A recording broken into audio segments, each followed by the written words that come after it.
Hi, I'm Dr. Puneeta Malhotra.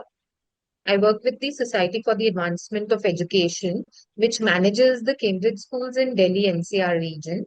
The society has five schools under it, and I work as an academic advisor, plus the training head at society. So Cambridge schools got introduced to the Australian Council for Education Research through their international benchmarking tests. And all our five schools are taking up IBT for logical reasoning. So Cambridge schools have a specific logical reasoning class, one period in a week for all the students, right from class 1 to class 12. And there is no assessment as such. So we thought, why not go in for some international benchmarking test? And ACER, we found, was one of the best in the market that could provide us with this kind of testing. So we've been associated with them for a year now, and we'll continue with the IBT this year too. Me and my team, we have been discussing many things with ACER. So one of their benchmark is the IBT, but then they have many other contributions in the field of education.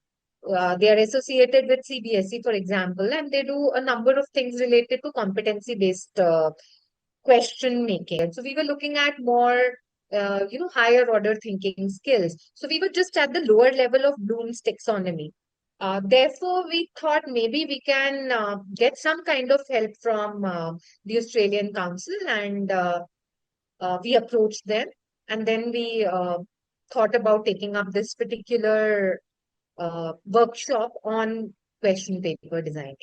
Seen a shift in the assessment pattern of CBSE, and otherwise also, learning outcomes have become a very important part of the curriculum. And when we talk about assessment, the assessments, the questions in the assessments have to be very clear and focused so that they align with the learning outcomes. That was the first strategy that we learned at the workshop.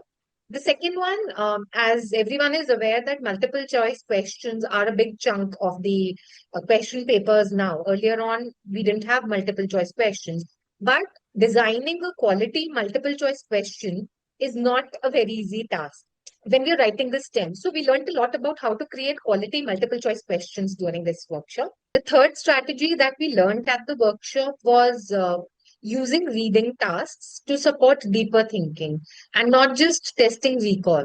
So the workshop will empower the teachers to create tasks using a wider variety of texts and build questions that prompt inference, analysis, and reflection, and not just retrieval of facts.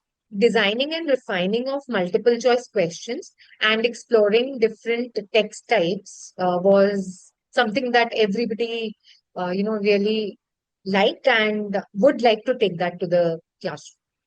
So right now, if we look at NEP, there is a lot of stress on interdisciplinary projects, interdisciplinary learning. So if we talk about projects, or even if we talk about open-ended tasks, how do we design an effective rubric which will help us assess the student as objectively as possible?